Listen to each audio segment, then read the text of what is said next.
Hello and welcome to Global Veg Fest. I'm Katrina Fox, the founder of VIVAS, a global community and media brand for vegan women driven by compassion, purpose, and a bit of sparkle.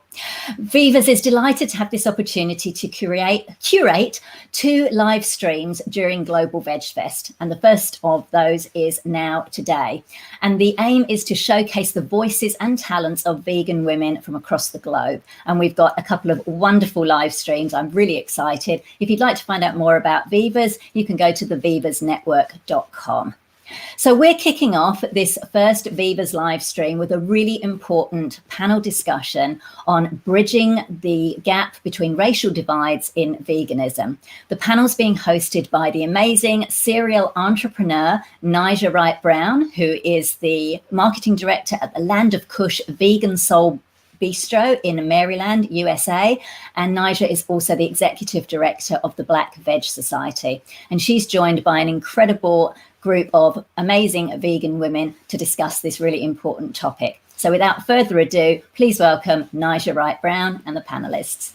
Good day, everyone. Thank you. Thank you for Katrina and VIVAS for having us. Yes, I'm very excited about this panel, Bridging the Gap Between Racial Divides in Veganism. And if people don't realize or understand that that is a thing, then you're living under a rock. We're definitely in the backyard of the latest allegation at the Vegan Society. So it is a real thing. So today I'm happy to talk with Dr. Layla, Priyanka, Dr. Erin, and Gwenna Hunter. And we're just going to get right into it. Dr. Layla, I understand that you're passionate about food justice and health equity. What are some examples you're seeing? Thank you. Yeah, well, I think one of the things that, which is very obvious and you can see it on the surface is, whenever you go to a website of a famous, well-known, vegan or plant-based organization, and you look at the members, you see the lack of diversity, the lack of, people of color. Having said that, sometimes even if there are actually people of color, it doesn't necessarily mean that the group is diverse because we live in a white hegemonic society. And something that we don't really talk much about is the internalized racism. People of color who have internalized racism, who are actually supporting the white dominance. So, but then again, when you have a health summit, for example, and you see that the topics that are covered are actually the majority or all of them are addressed to the white audience. So yes. I interviewed someone the other day that's doing a raw health summit, and that's the very thing that we talked about, that the diverse group of speakers was needed because she couldn't find that anywhere else. So that's definitely an important point that you're bringing up, the diversity in speakers and panelists. So thank you for that. Did you want to say anything else before we move on? Priyanka, you are focused on intersectional veganism and climate justice. What are you seeing out there? What's an example? Yes, absolutely. Firstly, I just wanted to say it's an honor to be here with such amazing women. My name is Priyanka. I'm half Indian, half Ecuadorian. And before I begin, I'd like to take a moment to acknowledge the ancestral land I stand on today of the Narragansett and Wampanoag people of Rhode Island, and I wish to honor and respect the many Indigenous people still connected to this land on which we gather across the globe. So when thinking about this panel discussion, there was a few questions that came to mind. Do you think our diets might be colonized? We know. We know. That's right? So countries have been colonized or are still colonized, but can cuisine also be colonized? Our Earth has close to 8 billion people, and 3.7 of those people were once or might still be colonized today directly or indirectly. And that means that 2 of 3 people are eating food that has a connection to colonized cuisine. So when I was thinking about colonized diets, a few questions came to mind around the role of media in perpetuating a certain dominant discourse that creates divide, especially in the context of veganism. So I decided to do a quick search to know if the movement that I represent in turn represents me. And I was confronted with hundreds and hundreds of pages that painted a particular narrative of vegans living among ripe fruit, fresh vegetables, eating perfectly dressed salads, basking under sunlight. And I spent several minutes scrolling page by page, and it dawned upon me that there's a very specific trope being curated. And it took me until the bottom of page 3 to see anyone that I could directly identify with or relate to. And as a woman of color and someone who works with women of color, all of whom are vegan activists, it truly saddens me to see that we barely have accurate representation. But why is that? I mean, we've had there's the seventh day, but there's a number of people, number of groups, stemming out of India also that have started this lifestyle. So why is that? I mean, Dr. Aaron, what are you seeing out there? Well, first off, yes, thank you. I just want to also thank you for having me. And so what qualifies me to talk about race, right? I'm a woman. Right. And I can never know the experience of the women, all of you on the panel. And I was born in a small rural town that lacked any racial diversity. In fact, it wasn't until I went to college that I actually really interacted with people of color. And so I, like a lot of white people, really lack any sort of awareness or fluency around conversations about race. For a long time I did, right? And I still am learning. And so, and it's because we feel uncomfortable. And I think that's what we see. Thank you. We feel uncomfortable. Thank you for admitting that. Well, exactly. But now, as a lifestyle medicine practitioner living in the Chicago area, I believe the gap, especially amongst healthcare practitioners, is that their ideas around behavior change alone is at the crux of disease prevention. We know that Black adults, for example, are more likely to be diagnosed with diabetes, heart disease, stroke, high blood pressure, cancer, and these are mostly preventable lifestyle diseases. But it's intentional too. It's intentional too in the environment. And that's what I'm getting at. Yes. Mm-hmm. And what I hear lifestyle medicine practitioners will say, is we'll make better food choices. But this is very short-sighted, right? There's a lack of addressing or even looking at the social determinants of health and the systems and structures that lead to health disparities and health inequity that leads to these diseases. And the racist systems that prevent healthy access to food, access to resources, access to opportunity, right?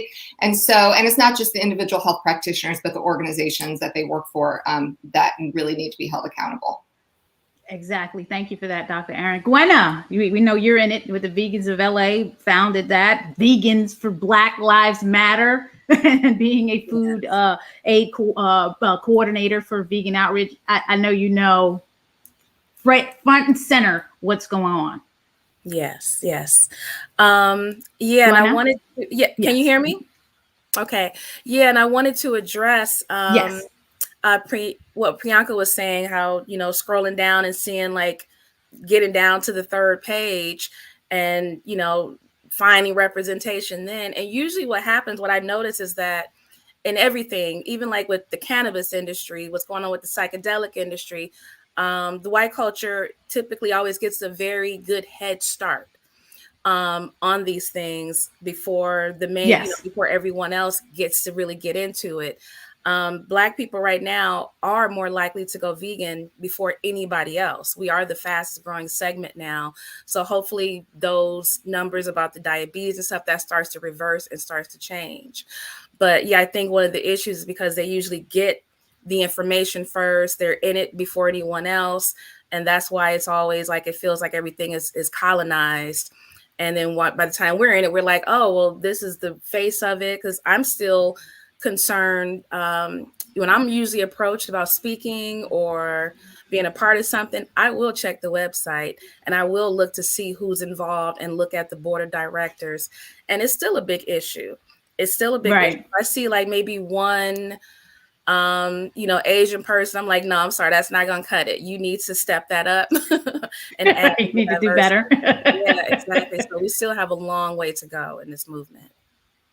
I can tell you, coming into the vegan lifestyle, I thought it was supposed to be this compassionate lifestyle. When I say compassion, I'm talking about university compassion. And when I came into it and found out about the Black and white vegan infighting and just infighting alone, I said, you know what? I really don't want any parts of this, because I'm going to go practice ahimsa. Yeah. You know what I'm saying? Like, forget all this vegan stuff, because, you know, but then you think racism is racism. So no matter where you go, no matter where you hide, it's going to exist. So how do we bridge the gap? Everyone's not going to like everyone is not going to like everyone, period, end of story. But we have an issue that we're trying to address, and cultures are going to look at things a different way. And there's nothing you can do about it, but we have a shared mission. Dr. Layla, what can we do to bridge the gap? What are some action plans, effective, impactful plans that we can put in place to bridge this gap? Well, to be honest, it is, we are sitting here, all of us, most of us, kind of people of color discussing this. And I just wonder how many white people are actually watching this. Because at the end of the day, I hope a lot. It's Global Veg Fest. If the white vegans are not actually watching this and are not interested in learning about it, then there's no point. We are going to continue, the status quo. So I think, first of all, we need to have white vegans who recognize the importance of this issue and why this should be actually part of, whatever they are doing, part of their mission statement. And admit to it like Dr. Aaron did. Yes, exactly. If it makes you uncomfortable, you still need to talk about it. Exactly. And that's actually one of the points I wanted to mention. First of all, it is going to take time and effort. And I think a lot of vegan organizations, they put a statement, on equity, inclusion, diversity. And it is nice that they have this declaration, but they think it is a one-off thing, It's not. It's an ongoing process. Each time, as I said, we live in a white hegemonic society. So whiteness, the white standards are the norm, and we conform to those norms. So they need to kind of be aware of that. They need to be aware of their unconscious biases. And, a lot of times they think, okay, but if I invest time and energy in learning about racism and how to kind of, be an anti-racist, I'm diverting resources from the animals. And in the short term, it might look like, it would be better to invest that time and energy in learning, I don't know, about animal rights and how to advocate a vegan diet. But in the long run, I believe actually a fair, inclusive, diverse organization will benefit this very, animals we are actually trying to help. So, white vegans need to do the work. And it is an ongoing process, and it is going to make them uncomfortable. I think actually, what Erin said, I totally agree with that. I find actually, first of all, we say we need to call people out on their kind of racist behaviors. They don't like it. But I find even when I actually talk about racism in general terms, so I'm not actually calling out anybody on anything, people feel so uncomfortable and they don't realize that. They shut me down. So I think, it is really the white vegans are the ones who need to do the work, and they need to realize how important it is. It's not enough for me to tell them. So exactly. Thank you for saying that. It's not for us to tell. You need to recognize this. Dr. Aaron recognized it and embrace it. Get uncomfortable and let's bridge the gap. Priyanka. Yes, as Dr. Layla shared, these are very uncomfortable truths about narratives that are being perpetuated in our movement. And I think it's really important to acknowledge that mainstream veganism and animal rights activists have tended to overlook colonialism and vegans of color by excluding us from dominant discourse. And unfortunately, in doing so, billions of voices are excluded. And so when we talk about solutions, I think it's really important to talk about language. And something I'd really like to point out is that vegan is not an ancient word. It's not derived from any of the classical languages like Latin or Sanskrit. And this tells us that it was an invented word, something that was coined in the 1940s.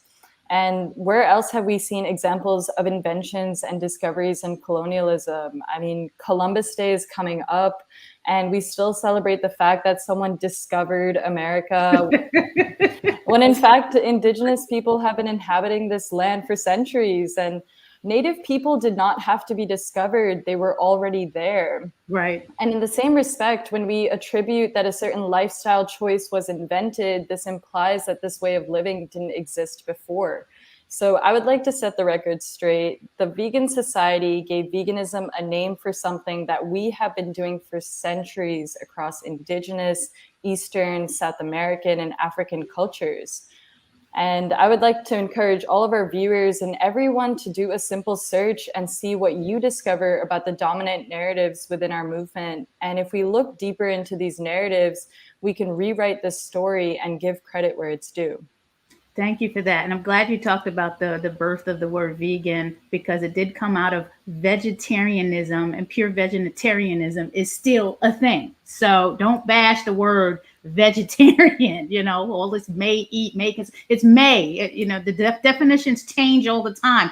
Now they're saying vegetarians will eat. No, that's not true. I know some pure vegetarians. Dr. Aaron, what do you want to add to that? Yeah, well, I'm actually going to just piggyback a little bit on what Layla was talking about. You know, I think we have to, as the white audience is who I'm primarily speaking to, needs to really go inward and first recognize their own privilege. That's really the first step. You have to start with hello. Yeah, right? You have they have privilege. Sometimes they're like, I don't have what privilege. What? Well, right. You have to go inward, interrogate your own identity, you know, decondition and challenge those beliefs that have been ingrained. And how do we do this? Really, first through continual education. You have to never consider your learning unfinished. I still have so many things to learn myself. But one really important point, do not rely on your Black and brown friends to educate you on this. Do the work on your own. Yes. Look at the work of people like Dana Bowen Matthew, Kathleen Demeron, Isabella Wilkerson. I mean, just do a Google search and you'll find lots and lots of Black authors or brown authors. And this is what I mean. The foundation of our education must be rooted in the voices and perspectives of Black, Indigenous people of color. And so what are some examples, right?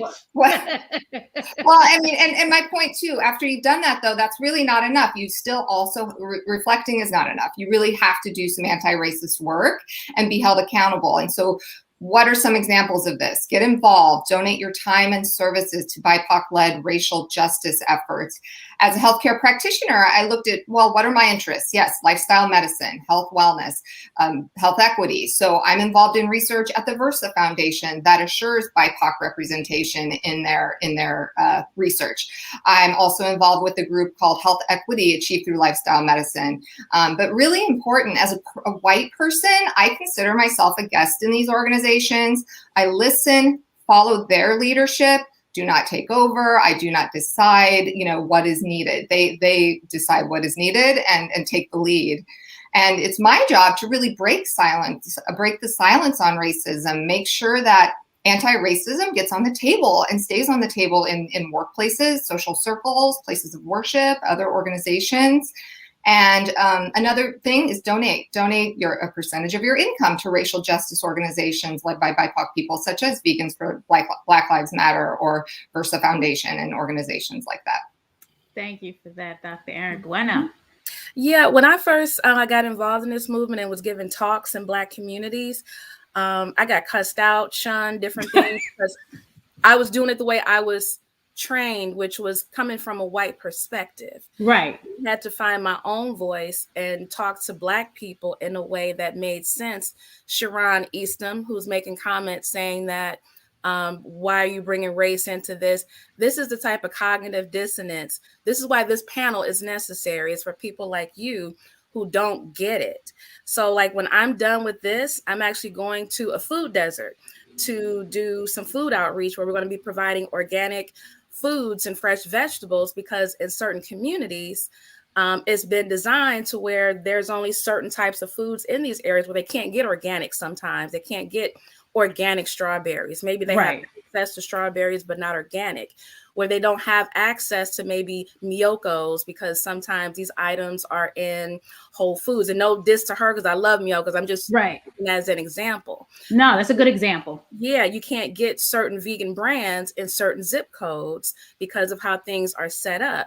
Also, sometimes in this movement, our voices aren't heard. So, you know, I've had people say, oh, how do I talk, I was approached by some Black Lives Matter people when we were doing this. How do I talk? So I help with that. So Sharon, that's why race is involved in this, and that's why it's necessary. And I'm glad you're watching, and I hope you learn something instead of keep making comments saying that we're diluting. We're educating, and you of all people really need to be paying attention. Right. And that's the lack of compassion that I was talking about, people like that. So I'm not looking at the comments because I need to be engaged. But I'm glad that you pointed that out. I have no time for the nonsense. So talking about white allyship, I really don't know what the true meaning of it is. Dr. Layla, what is the meaning? What is that? What is a white ally? Before answering that, I want to say something to Sharon because I read the comment. Let's go in on it. To say something. I tell you something, if we want a vegan world, if we just focus on the white people and it's a very small percentage of the world. And if you want to talk to the rest of the world, and which is like people of color, I actually led a panel discussion earlier, and there were people from Japan, China, Hong Kong, Pakistan, and Morocco. If you want a vegan world, those people need to go vegan. So you need to actually address these, social justice issues. You cannot just ignore race and, skin color, as you call it. It doesn't work like that. I'm sorry. Anyway, sorry. I had to say that because I think, that's what, yes, a white ally is actually somebody who recognizes why it is important to do this work, right. Why it is important to have this discussion here. I just think, it is really ridiculous that there are still vegans who don't understand that, we need to actually talk about racism. And yes, they need to understand why it is important to have people of color in all the platforms that matter. And they need to understand that, just saying you are against racism is not enough. You need to do the work. And once you have these people of color, on your platforms, listen to them. Right. Don't assume that you know better than them. I think a white ally recognizes all of that. And I'm not saying it is easy. I'm glad I'm not actually white because it would be so difficult, living in a white society and with all these kind of issues and trying to undo that. It is not easy. I acknowledge that. But I think it is necessary. So I think, yes, as a white ally, that is what they need to do, to give us a platform, to give us a voice, and not to be afraid when we are having a diverse voice, because diversity is not just about skin color, and some people tell me, oh, you look actually very white. So it's not about the skin color, not just the skin color. It's also about diverse cultures. Right, exactly. And I think we need to, acknowledge and appreciate that. And a white ally would actually give a platform to all of that. And yes, and listen to us. Dr. Lady, I'm glad you said about giving platform because I just do what I want to do, whether whoever comments and likes it or not. And again, I want to shout out Jane Unchained News, who has allowed me to cross post on their platform and talk about these issues because it is needed and it needs to be heard. Priyanka, white allyship, what do they need to be doing? What is it? Right. Yeah. As Dr. Layla suggested, I really think it's about listening more than you speak, uplifting voices, creating a platform. It's also about being open to other people's perspectives and lived realities. And I think at the crux of it is really remembering that being an ally isn't actually about you or your feelings. It's nothing personal, but it's actually this collective dismantling of this larger system that's being created. And something that I've been working with and reading is Dr. David Kemp's book, White Ally Toolkit. And I would recommend that everyone takes a look at it because it promotes empathy, active listening, and storytelling for bridging racial divides.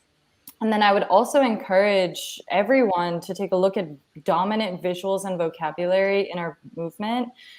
Because we're promoting veganism not just for animals and our planet, but we also need to take a deeper look at promoting veganism for the millions, billions of voices that are left in the margin. Nice. Thank you for that, Dr. Aaron. What is white allyship? What is it? Well, I don't call myself a white ally because that's not for me to decide, right? That is for Naijha, Priyanka, Layla, Gwenna, and other people of color to determine. What I do is I really just encourage white people to explore their own role in white supremacy, the systems, the institutions, the structures. You have to be willing to look at it and grapple with it. And yes, it's uncomfortable. And stop looking at it like as an individual. You have to look at it as the system. Like, well, I'm not racist. Well, no, you need to look at it as a system that you have benefited from and do the anti-racist work. You know, understand what white privilege means. Do the internal work and hold yourself accountable and others in your circles of influence accountable. Thank you for that. Gwenna, white allies. What is it?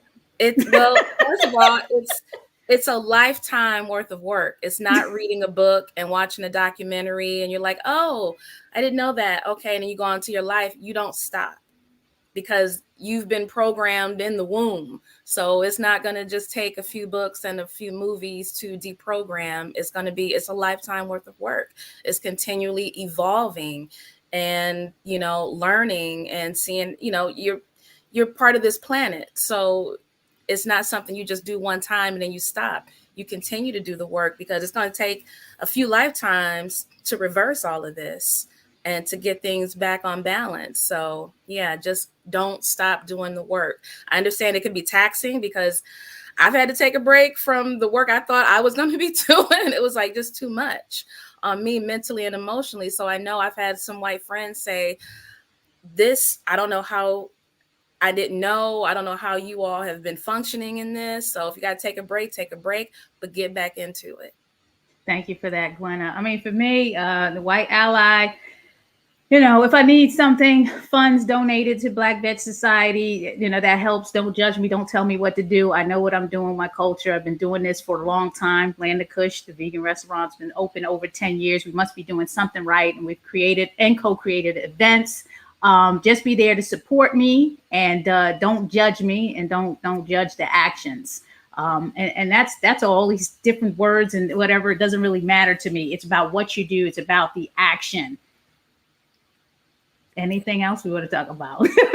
I think this was really good. I think people really need to hear this. We have a long way to go. Like Gwenna says, everyone's not going to like this. Some people don't want it. There's still the separatist mentality. And we're going to be in the minority as vegans until we realize that we have some inner work to do. So we're trying to get to that global majority and trying to get more people vegan. We need to be a little bit more compassionate.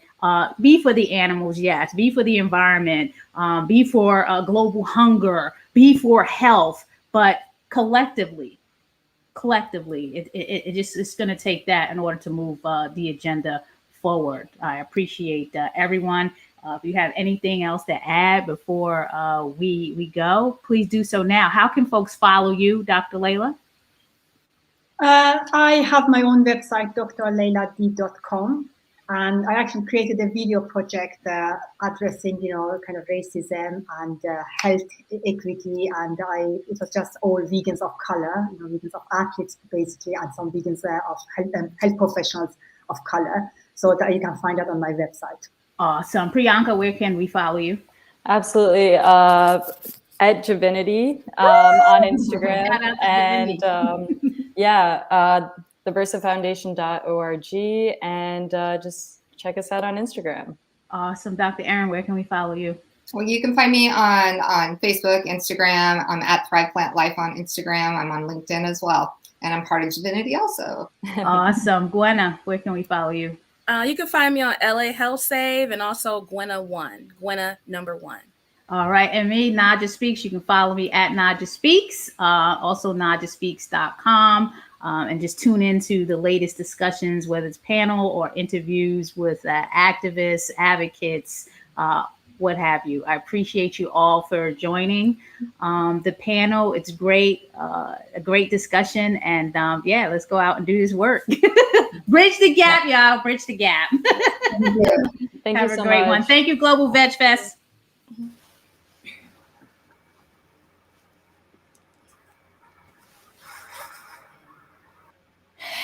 Thank you so much to Naijha and the other amazing women on that panel. I hope you got a lot from that. This is such an important topic. And if you are just joining us, welcome to the VIVAS live streams, where we're showcasing the voices and talents of vegan women from across the globe. Everything is recorded, so if you have just joined us and you've missed this, you can watch it again. And I highly encourage you to do that. So the next part of our VIVAS live stream, VIVAS is a global community and media brand for vegan women. We have got Nivi Jaswal. Nivi is a powerhouse. She's quite the force of nature. Nivi is, her background is corporate. She's got experience in CPG, marketing, media, research, strategy. She brings a wealth of experience from many years, and she has her own non-profit organization, the VIVAS Foundation, and some really important divinity research, where she is bringing in a whole mix of people, from anthropologists, psychologists, filmmakers, animal rights activists, lifestyle medicine, and really bringing all that together in an intersectional approach.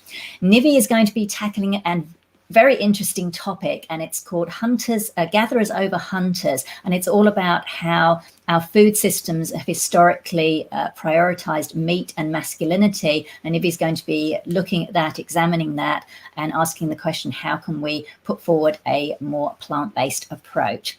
So without further ado, please welcome Nivi Jaswal. Hi, Katrina. Good morning from Boston. And I reckon it's good afternoon for you guys. I am just trying to figure out how do I share my slide. Okay. I'm going to need some help. And yes, absolutely. So thank you so much, Global Veg Fest. Awesome opportunity. We're going to jump right into it. Gatherers over hunters, how war and patriarchy shaped human culinary history. Can we have the next slide, please? Just a disclaimer, I'm not a misandrist. You know, I believe there's a role for both the divine feminine and divine masculine in each of us. This talk, though, is a critique on how our definition and expression of masculinity might have led us into a whole lot of trouble. Next slide. We're going to be talking about some masculine tropes or stereotypes or profiles that have been crafted in order to advance what I call carnistic colonialism and lord over access to food, wealth, and power. Now, bear in mind, not all these profiles are created equal. While all of them are linked and they build upon each other, some have actively played a role in designing ones preceding them. And in other words, some of these stereotypes are factual, historical, and real, while some others are merely fictions created out of what I call carnistic colonialistic agenda. Next slide, please. We'll go over to our hypothesis. The modern nutritional emphasis on meat and its connection to masculinity is an outcome of storytelling that is fueled by the military animal industrial complex that is inherently colonial and carnist in nature. Next. And, you know, some definitions and doctrines, the dots that we will be connecting today. Carnist colonialism, dominionistic Darwinism, a lot of isms out there, right? Speciesism, racism, misogyny. These are, so to speak, the bedrock on which the military animal industrial complex was seeded, was born. It was called out for the first time in 1961. It was taken inspiration from by an anthropologist called Barbara Nosk, and she spoke about animal industrial complex. But today we're actually going to talk about warfare. We're going to talk about men and you know, masculinity and all of those things, and how what I call the MAIC, the military animal industrial complex, leverages that to create the situation of public health crises and planetary health crises we have on our hands just now. The next slide, please. All right, so what's the definition? Let's look at the definition. Very important. The military animal industrial complex refers to a partially opaque network of relations between all of these agencies, governments, military, public, private science, corporate agriculture sector, and obviously big food. And within these, there is sustained an ideology that naturalizes that it's okay and it's normal and it's natural for humans to eat other animals. And it encompasses an extraordinarily wide range of practices, markets, even identities and symbolism, and it has a global footprint economically and most unfortunately psychosocially. So we're going to deep dive into this in just a moment. Next slide. This is how it works. It selectively designs, processes, packages, sells, and even brands for superiority and domination, such that, when we wear and eat and consume these brands, we feel like we've arrived. It creates an aspiration.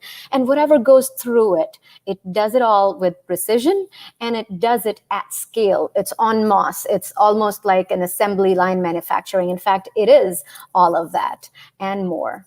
Next slide. So what are we going to focus on today?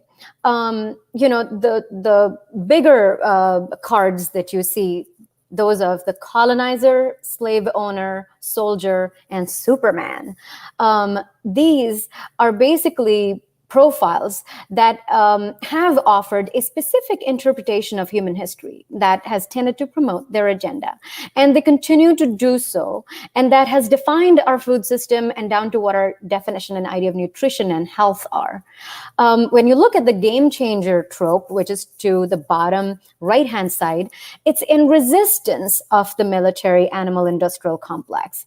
On top of it, when you look at the slaughterhouse worker, the slaughterhouse worker, you see that unfortunate trope as an outcome of this complex. And what you see on the far left are the largely fictional tropes around how early humans lived and whether the Neolithic agricultural revolution was a massive success and so on. So it's all about laying down certain foundational narratives for exploitation of animals, human trafficking, oppression of women, systemic racism, and ultimately zoonotic pandemics and climate change. Now, it would take a lot for us to go through all the cards involved in this game. So we will investigate just a select few. Next slide, please. So our journey today is going to go through British India and the seeds that it sowed, unfortunately, of carnistic colonialism. We'll then go over to Cold War America and look at all the tropes they amplified to promote eating meat and, and trying to teach us what primitive humans were all about. And then we'll get on to World War II and look at how branded junk food has become a global public health malaise. Next slide. First, man the colonizer. An empire built on international trade, the Industrial Revolution, and nobody would have guessed, carnistic colonialism. Next. Now, what's interesting is when the East India Company was formed, and later on when India as a colony or large parts of South Asia as colonies passed under the control of the British Crown, all previous invader rulers stayed on, assimilated, adapted, and eventually embraced places where they went to as their motherland, not just India, but others too. However, as we do know, that the East India Company had no such intent. Their presence grew to become trading posts, and then you see man the colonizer and man the soldier and man the priest. All of those tropes arrive, one after the other. And ultimately, the entire landscape was redesigned for mass production for export of certain choice products using slave labor from the natives. Next, please. What could be more sinister than carnism? And I really, really, really encourage a lot of our white Caucasian vegans out there to look at this a little closely. There is something that is more sinister than carnism, and that is carnistic colonialism. As an anthropologist and as a researcher, Marek Muller, talks about in their book, they say, carnism is not merely carnism, but rather carnistic colonialism. an ideology and discourse of edibility that favors Western, industrialized, capitalistic modes of animal production and consumption situated within transnational histories of coloniality, heteropatriarchy, and white supremacy. Next, please. And when we actually look at some of the things that have been said, this is supposedly a revered Jesuit missionary, Abbe Jean-Antoine Dubois, and he said, "Ahimsa is a cowardly and an effeminate doctrine." Next. This is how the colonizers' table looked like. It actually created in India what's called the Anglo-Indian cuisine. And Britain was the heaviest consumer of meat in Europe at the time.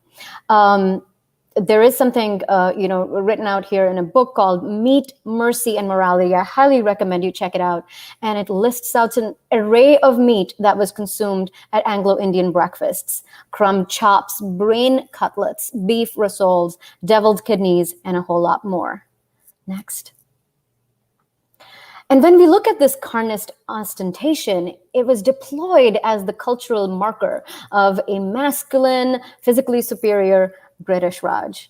And oftentimes, they even blamed the climate for stomach disorders and gastrointestinal illness. But actually, we believe that it might have been that mutton chop and potentially the Indian tonic water or the alcohol in Gilbey's gin. Next, please. And when we look at the legacy that the empire started to plant in India, they actually created the first ever military dairy farms in the country in 1886. In 1914, the first ever census, livestock census, was held. And by the time it was 1920, there were training centers that were created for defense dairy farms to be managed on scientific lines. We all know what that science is. It's all about importing Jersey, Holstein, and heifer cows, artificial insemination, and the rest is history. Next. And policy-induced famine and malnutrition paved the way for a narrative that is not just for India, but also for large tracts, many countries of the global south, that really talks about the need to create health and nutrition based on an animal-based protein. Next, please. So while we see that all of these narratives around deficient India, deficient Latin America, deficient Africa were created, we fast forward and we look into Cold War America, when there was this massive hunt for trying to figure out what the human nature really was about. And a lot of anthropologists and bioarchaeologists got together, and they started to define what was the underpinning of human evolutionary success. And within that, we're going to look into the tropes of man the hunter, man the farmer. Next, please. Now, the 5-line short story on how meat and masculinity fit in with the milestones of human success were offered to us as follows. And a lot of us tend to believe this even to this day. I encourage you to start looking at this pyramid downwards up. So the story started with hunting. Yes, we were hunters, we were fishermen, and the men would go out wearing all this fur while the women would stay behind. We tamed fire so we could cook and eat meat. And when we ate meat, it led to the development of a bigger brain. And then we were able to lord over, become the paragon of all animals, and started taming wildlife for labor, meat, dairy, clothing. And finally, agriculture. Oh my goodness, that amazing Neolithic agricultural revolution that created food security for all. Next, please. How did this start? 1966, University of Chicago. 75 anthropologists got together and they put forward Man the Hunter, a theory. It said, hunting, a masculine-coded activity, was humanity's original source of livelihood, and it must be considered central to human development. And they said, women's work, gathering, foraging, was evolutionarily unimportant. Next, please. It wasn't until 40 years from that time that Donna L. Hart and Robert W. Sussman in 2006 challenged that. And they said, we have genomic evidence and we have fossil evidence and we have dental fossil evidence that actually resulted in an amazing book that was titled as Man the Hunted. Early man may have hunted, but was not a hunter. He may have scavenged, but was not a scavenger. Humans evolved mainly as a plant-eating species that ate some animal protein collected opportunistically. And humans are no more born to be hunters than to be gardeners. And if they couldn't eat meat, why would they hunt? That was a big question. All right, next, please. 2009, Richard Wrangham, a British primatologist based out of Harvard, came up with something even more amazing. And he said, the bigger body and the brain, smaller gut, smaller teeth, compared to ancestors and who came before, had nothing to do with meat. We are more vegetarian cooks, more than carnivores. And all of these amazing developments happened primarily because of cooking vegetables like tubers. Highly recommend check that book up. It's really, really amazing book, very slim and a fast read. Next.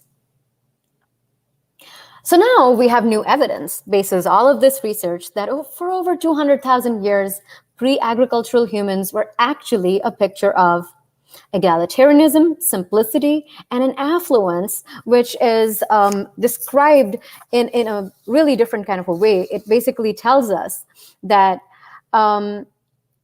early humans were predominantly foragers, living peacefully, eating a highly varied, predominantly plant-based diet, and that gatherer-hunter cultures were more matrilocal and had a greater spirit of Ubuntu, and they were less prone to organized warfare and able to offer even a more loving livelihood, a loving childhood to their children and a peaceful livelihood to all around.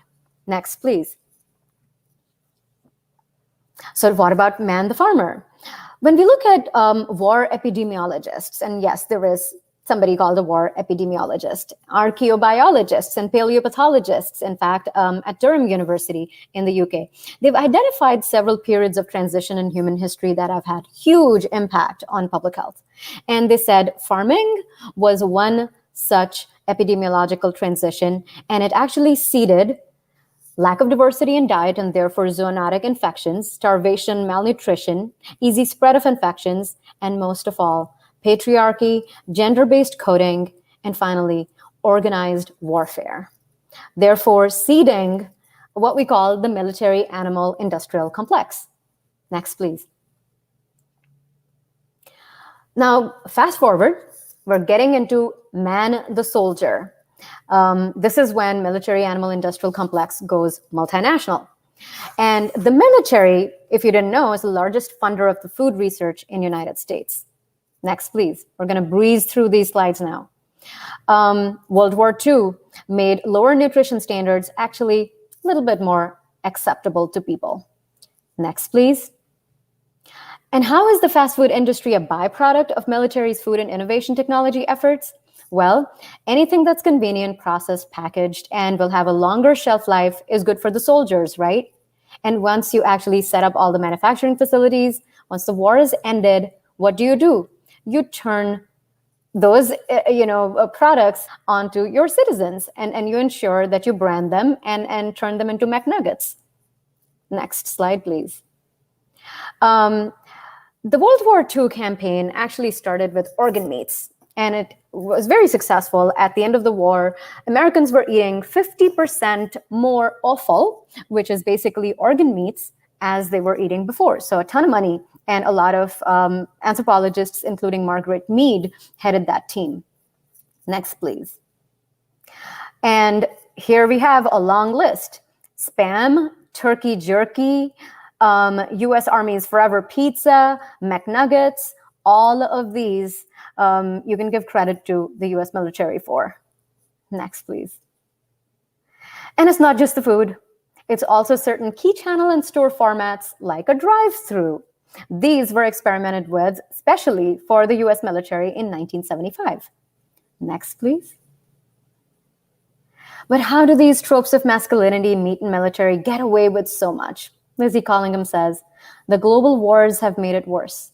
Wartime food shortages substitutes primed a population to value abundance, essentially scale and instant gratification, I guess, and accept reduced quality ingredients.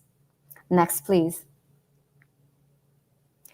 But fear not, the resistance is here. Real men eat plants. Real men are powered by compassion. Real men lean in and are not afraid to be vulnerable, and much more than will fit on the slide. But as I said, is it too late? Will centuries of Carnist colonialist greed get the better of our species? And are the planetary boundaries breached and too far gone? Thank you so much, everyone. It has been a pleasure presenting to you.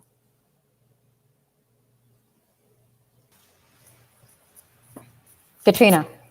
Thank you so much, Nivi. What a fascinating topic. And I know you can probably make that an even longer one. So if people want to follow you, obviously check out the Versa Foundation and Divinity Research. You can find all that information in the program for this event. But that was amazing. Thank you so much, Nivi. You're awesome. Thank you so much, Katrina. And thank you, Global Veg Fest.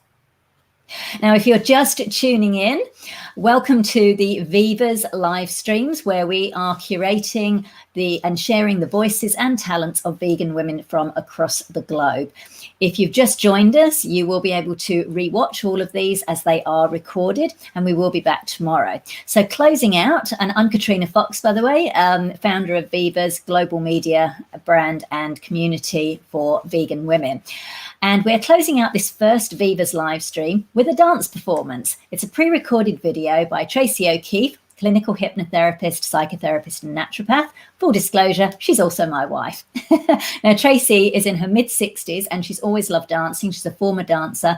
And from March 2020, when the COVID situation first hit, she's been doing a series of little performances where she takes a classical ballet piece and reimagines it as a vegan version and weaves in animal rights, environmental rights, women's rights, etc. And she performs these outdoors in public places in Sydney, Australia, where we're both based, on point. So we're rounding out with her reimagining of Carmen as a feminist, vegan, animal rights activist that saves the bull. Welcome to the video performance of Carmen.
Welcome back. Thank you so much, everyone, for tuning in. I hope you enjoyed that feminist vegan version of Carmen by Tracie O'Keefe, which was performed at Central Station in Sydney, Australia, where we're based. So this rounds out the first of the VIVAS live streams. Just to remind you, VIVAS is a global community and media brand for vegan women. We have virtual meetups and networking events, live webinars, resources, and much more. You can sign up for our free newsletter, or you can join as a full member by going to the vivasnetwork.com. As I mentioned, this is the first live stream. We are back again tomorrow, which is Sunday, the 19th of September at 11 a.m. British summer time, which I think is 6 a.m. Eastern, 3 a.m. Pacific, and 8 p.m. Australia time. And we've got a couple of really excellent panels, one on the veganization of yoga, led by vegan pioneer Victoria Moran, and we've also got a wonderful panel on vegan women authors who are going to be talking about confidence, finding their voice as women and as vegans, and about how you can use writing and books to amplify your message and movement. So I hope you can join us. It's been my pleasure to host and curate these VIVAS sessions celebrating a wonderful, diverse range of vegan women from across the globe. I'm Katrina Fox, and it's been my pleasure. Bye for now, and enjoy the rest of Global Veg Fest.